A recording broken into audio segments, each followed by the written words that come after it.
श्रीमद् भागवत महापुराण तीसरा स्कंद 28वां अध्याय अष्टांग योग की विधि। कपिल भगवान कहते हैं, माता जी, अब मैं तुम्हें सबीज ध्येय स्वरूप के आलंबन से युक्त योग का लक्षण बताता हूँ, जिसके द्वारा चित्त शुद्ध एवं प्रसन्न होकर परमात्मा के मार्ग में प्रवृत्त हो जाता है। यथाशक्ति शास्त्र विहित सब धर्म का पालन करना तथा शास्त्र विरुद्ध आचरण का परित्याग करना, प्रारंभ के अनुसार जो कुछ मिल जाए उसी में संतुष्ट रहना, आत्मज्ञानियों के चरणों की पूजा करना, विषय वासनाओं को बढ़ाने वाले कर्मों से दूर रहना, संसार बंधन से छुड़ाने वाले धर्मों से प्रेम करना, पवित्र और परिमित भोजन करना, निरंतर एकांत और निर्भय स्थानों में रहना, मन, वाणी और शरीर से किसी जीव को न सताना, सत्य बोलना, चोरी न करना, आवश्यकता से अधिक वस्तुओं का संग्रह न करना, ब्रह्मचर्य का पालन करना, तपस्या करना, धर्म पालन के लिए कष्ट सहना, बाहर भीतर से पवित्र रहना, शास्त्रों का अध्ययन करना, भगवान की पूजा करना।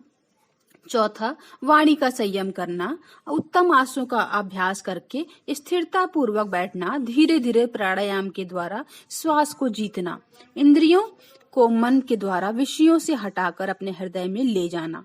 पांचवा, मूलाधार आदि किसी एक केंद्र में मन के सहित प्राणों को स्थिर करना, निरंतर भगवान की लीलाओं का चिंतन और चित्त को समाहित करना। छठा, इनसे तथा व्रत, दान आदि दूसरे साधनों से भी सावधानी के साथ प्राणों को जीतकर बुद्धि के द्वारा अपने कुमार्गगामी दुष्ट चित्त को धीरे धीरे एकाग्र करें, परमात्मा के ध्यान में लगावे। सातवां, पहले आसन को जीते, फिर प्राणायाम के अभ्यास के लिए पवित्र देश में कुश, मृग चर्म आदि से युक्त आसन बिछावे। उस पर शरीर को सीधा और स्थिर रखते हुए सुखपूर्वक बैठकर अभ्यास करें। आठवां, आरंभ में पूरक, कुंभक और रेचक क्रम से अथवा इसके विपरीत रेचक, कुंभक और पूरक करके प्राण के मार्ग का शोधन करें, जिससे चित्त स्थिर और निश्चल हो जावे। नवा, जिस प्रकार वायु और अग्नि से तपाया हुआ सोना अपने मल को त्याग देता है, उसी प्रकार जो योगी प्राणवायु को जीत लेता है, उसका मन बहुत शीघ्र शुद्ध हो जाता है। 10वां, अतः योगी को उचित है कि प्राणायाम से वात, पित्त आदि जनित दोषों को, धारणा से पापों को, प्रत्याहार से विषयों के संबंध को और ध्यान से भावद्विमुख करने वाले राग, द्वेष आदि दुर्गुणों को दूर करें। 11वां, जब योग का अभ्यास करते करते चित्त निर्मल और एकाग्र हो जाए, तब नासिका के अग्रभाग में दृष्टि जमाकर इस प्रकार भगवान की मूर्ति का ध्यान करें। 12वां, भगवान का मुख कमल आनंद से प्रफुल्ल है, नेत्र कमल कोष्ठ के समान रत्नारे हैं, शरीर नील कमल दल के समान श्याम है, हाथों में शंख, चक्र और गदा धारण किए हुए हैं। 13वां, कमल की केसर के समान पीली रेशमी वस्त्र लहरा रहा है, वक्षस्थल में श्रीवत्स चिन्ह और गले में कौस्तुभ मणि झिलमिला रही है।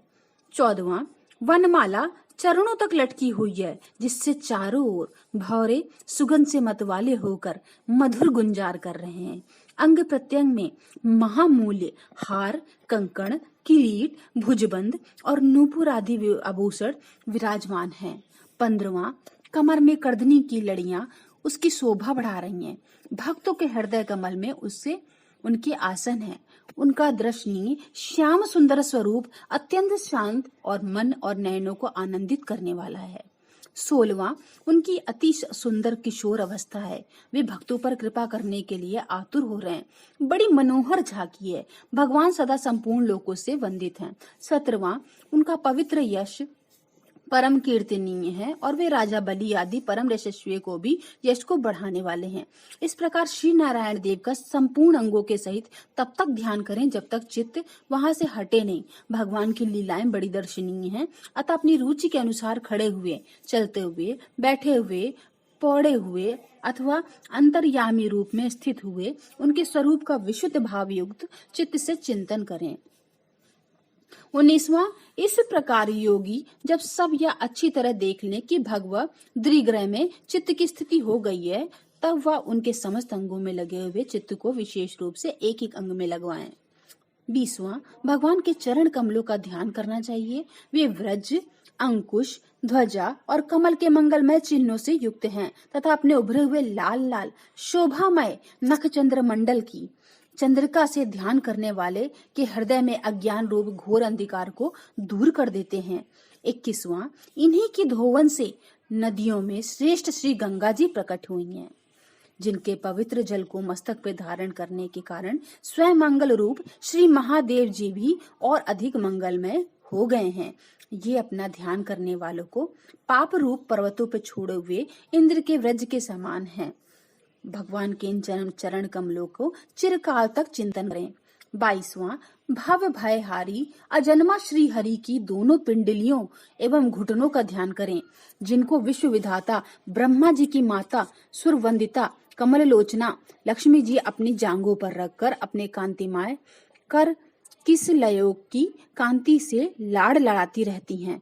23वां, भगवान की जांघों का ध्यान करें, जो अलसी के फूल के समान नील वर्ण और बल की निधि हैं तथा गरुण जी की पीठ पर शोभायमान है। भगवान के नितंब बिंब का ध्यान करें, जो एड़ी तक लटके हुए पीताम्बर से ढका हुआ है और उस पीताम्बर के ऊपर पहनी हुई सुवर्णमयी करधनी की लड़ियों को आलिंगन कर रहा है। संपूर्ण लोगों के आश्रय स्थान भगवान के उदर देश में स्थित नाभि सरोवर का ध्यान करें। 24वां, इसी में से ब्रह्मा जी का आधारभूत सर्वलोकमय कमल प्रकट हुआ है। फिर प्रभु के श्रेष्ठ मरकतमणि सदृश दोनों स्तनों का चिंतन करें, जो वक्ष स्थल पर पड़े हुए शुभ्र हारों की किरणों से गौरवर्ण जान पड़ते हैं। 25वां, इसके पश्चात पुरुषोत्तम भगवान के वक्ष स्थल का ध्यान करें, जो महालक्ष्मी का निवास स्थान और लोगों के मन एवं नेत्रों को आनंद देने वाला है।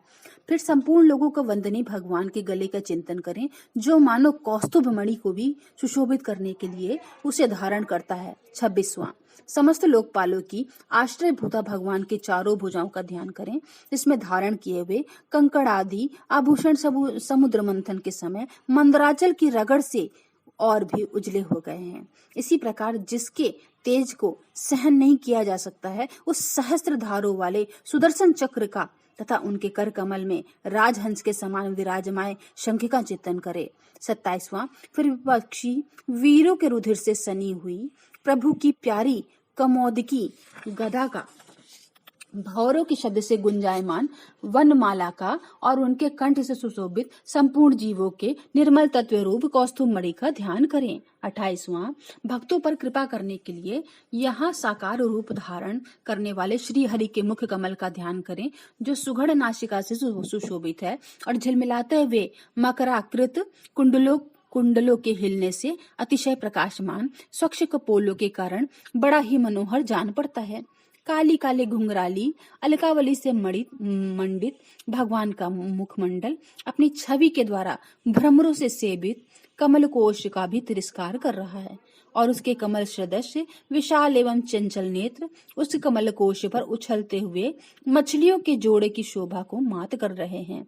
उन्नत भ्रूलताओं से सुशोभित भगवान के ऐसे मनोहर मुखार बिंद की मन में धारणा करके आलस रहित ही उसी का ध्यान करे। 30वां, हृदय गुहा में चिरकाल तक भक्ति भाव से भगवान के नेत्रों का चितवन का ध्यान करना चाहिए, जो कृपा से और प्रेम भरी मुस्कान के छड़ छड़ अधिकाधिक बढ़ती रहती है, विपुल प्रसाद की वर्षा करती रहती है, भक्त जनों के अत्यंत घोर तीनों तापों को शांत करने के लिए ही प्रकट हुई है। 31वां, श्री हरि का हास्य प्रणत जनों के त्रिव से त्रिव शोक के अश्रु सागर को सुखा देता है और अत्यंत उदार है। मुनियों के हित के लिए कामदेव को मोहित करने के लिए ही अपनी माया से श्री हरि ने अपने भ्रूमंडल को बनाया है, उनका ध्यान करना चाहिए। 32वां, अत्यंत प्रेमाद्र भाव से अपने हृदय में विराजमान श्री हरि के खिलखिलाकर हंसने का ध्यान करे, जो वस्तुतः ध्यान के योग्य है तथा उसमें ऊपर और नीचे के दोनों होंठ के अत्यधिक अरुण कांति के कारण उनके कुंद कली के समान शुभ्र छोटे छोटे दांतों पर लालिमा सी प्रतीत होने लगी है। इस प्रकार ध्यान में तन्मय होकर उनके सिवा किसी अन्य पदार्थ को देखने की इच्छा न करें।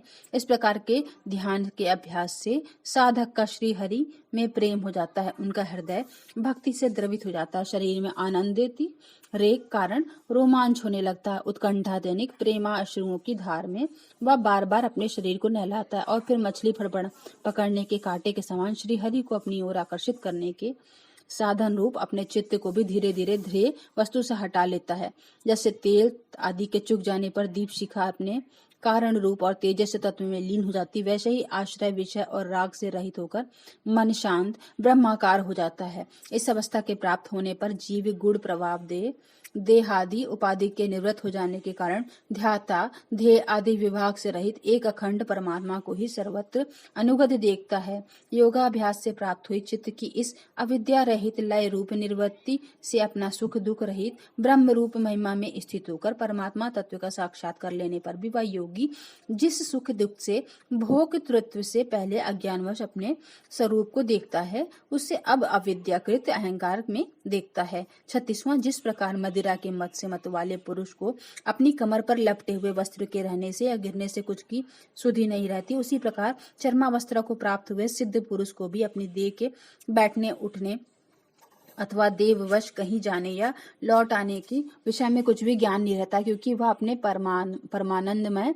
स्वरूप में स्थित है। उसका शरीर तो पूर्व जन्म के संस्कारों के अधीन है, अतः जब तक उसका आरंभ तक प्रारब्ध शेष है तब तक वह इंद्रियों के सहित जीवित रहता है, किंतु जिससे समाधि पर्यंत योगी की स्थिति प्राप्त हो गई है और जिसने परमात्मा तत्व को भी भलीभांति जान लिया है, वह सिद्ध पुरुष पुत्र कल त्राति के सहित इस शरीर को स्वप्न में प्रतीत होने वाले शरीरों के समान फिर स्वीकार नहीं करता, फिर उसमें अहंता ममता नहीं करता। जिस प्रकार अनंत स्नेह के कारण पुत्र और धनादि में भी साधारण जीवों की आत्मबुद्धि रहती है, किंतु थोड़ा सा विचार करने में भी उनसे स्पष्टतया अलग दिखाई देता, उसी प्रकार जिन्हें यह अपना आत्मा मान बैठा है, उन देहादि से भी उनका साक्षी पुरुष पृथक हो गया है। 39, फिर जिस प्रकार जलती हुई लकड़ी से चिंगारी से स्वयं अग्नि से ही प्रकट हुए धुएं से तथा अग्नि रूप मानी जाने वाली उस जलती हुई लकड़ी से भी अग्नि वास्तव में पृथक ही है, उसी प्रकार भूत इंद्रिय और अंतःकरण से उनका साक्षी आत्मा अलग है तथा जीव कहलाने वाले उस आत्मा से भी ब्रह्म भिन्न है और प्रकृति में उसके संचालक पुरुषोत्तम भिन्न है। 41वां, जिस प्रकार देह दृष्टि में जरायुज, अंडज, स्वदेज और उद्रिज चारों प्रकार के प्राणी पंचभूत मात्र हैं, उसी प्रकार संपूर्ण जीवों में आत्मा को संपूर्ण जीवों में अन्य भाव से अनुगत देखें। जिस प्रकार एक ही अग्नि अपने पृथक पृथक आश्रयों में उनकी विभिन्नता के कारण भिन्न भिन्न आकार का दिखाई देती है, उसी प्रकार देव मनुष्यादि शरीरों में रहने वाले एक ही आत्मा अपने आश्रयों के गुण भेद के कारण भिन्न भिन्न प्रकार को भासता है। अतः भगवान का भक्त जीव के स्वरूप को छिपा देने वाली कार्य कारण रूप के परिणाम को प्राप्त हुई भगवान की अचिंत्य शक्तिमय माया को भगवान की कृपा से ही जीतकर अपने वास्तविक स्वरूप ब्रह्म रूप में स्थित होता है। इति 38वां अध्याय समाप्त।